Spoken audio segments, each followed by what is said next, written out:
one of the things that I realized during my course of time here at Alice was that we spend a lot of time with our patients, and the family piece was missing. And I wondered about that. I really wondered, we were going to discharge their loved ones back home, and yet, families didn't have an understanding of what mental illness was. So, my time with Dr. Delisle as chairman, I said, I would like to really develop a support group to help families understand what mental illness, what the course of mental illness is all about, what the diagnosis of schizophrenia is, diagnosis of bipolar disorder, schizoaffective disorder, major depressive disorder, and how medications work with those illnesses. And the support group started, and we were able to help families understand what the illness is all about. I just thought that, mental illness is something that we don't talk about, like how we talk about cancer, heart disease. And there's an incredible sense of stigma about mental illness. So tell me about what it's been like sitting in this room. Let me tell you something. I've come to your support group, and I think that you offer something that is hard to come by. These support groups can be heavy. I mean, this is the realest of real stuff that people are going through. It is serious.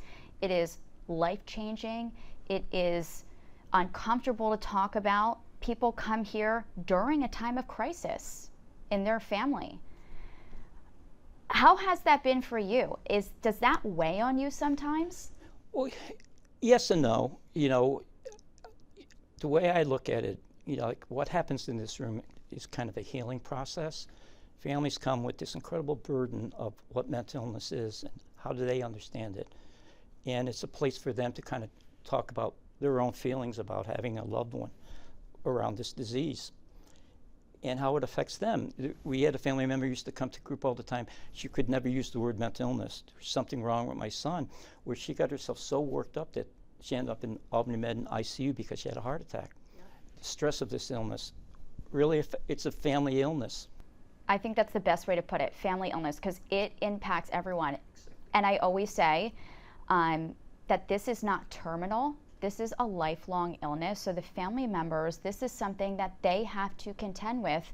It tends to be in episodes, but forever. Exactly. And it just weighs so heavily on family members. I kind of see it as a chronic illness, like any other chronic illness in medicine. Yeah. So when you look back on all these years that you've done support group, what stands out to you? Anything? Yeah. What have your interactions been like with family members? There are times, like people, I believe there's a recovery in mental illness, and families recover. They get a better understanding and how to approach their loved ones, understand what a psychiatric emergency is, not always becoming that critical parent with an adult, like, did you take your medications? Did you go to treatment?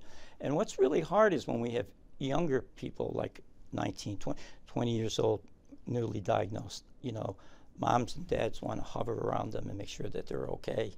But it's something that they have to manage themselves. They have to become their own case managers, if you will. And I really encourage families to kind of step back a little and give it some time and understand what the process is. What are I've seen people's reaction to the support group that I had come to here at Ellis. And what do families say to you after support group, after coming for weeks at a time? They thank me. They know that I'm there for them. I give them my number where they can call when they're struggling with things. And when I retired, people would call, and I would speak with them. And then, some of the staff in the hospital will call and say, we have this family member who's really struggling. Do you mind if you speak with them? I said, not at all. This is a valuable resource that's every week for community members to come to and get that support that they have a hard time finding. When you have someone with mental illness, you can't just talk to a friend or a family member who maybe is a distant family member. You have to be living it to really understand. Right. So, do you think that the mental health system is broken? And how can we improve it? Yeah, I think it is, and it evidenced by the stigma that surrounds ourselves. We don't talk about mental illness like we talk about any other illness. And if we really believe it's a biochemical brain disorder, which it is, why do we discriminate against it? You know, this is the first sitting governor of New York State who's put more money into mental health, where other governors would, you know, deplete the budget for that matter, take money out of the budget, you know, and not bring it into the community.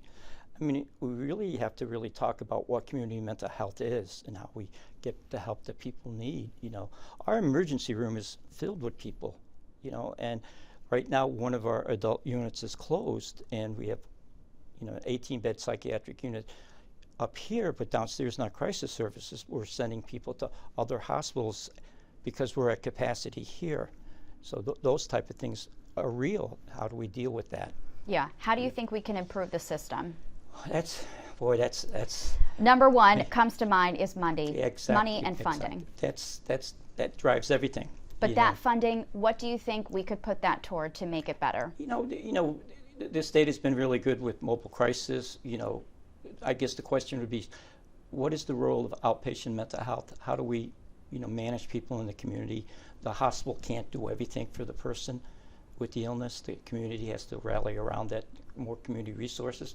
One of the things that we're lacking is community beds for people with mental illness. You know, a lot of people end up in the city mission, and when you're in an environment like that, you know, you don't follow up with treatment. We lose people to treatment. But what about the stays? Hospital stays tend to be usually like 2-3 weeks. Yeah. Do you think that's long enough to treat someone in crisis? Well, yeah, that goes back to the earlier questions. How do we treat community mental health? You know, the hospital can only do, you know, its thing, you know, and you really, and it's driven by health insurance too, you know. All right, I think I asked everything that I pretty much, oh, let me ask you this.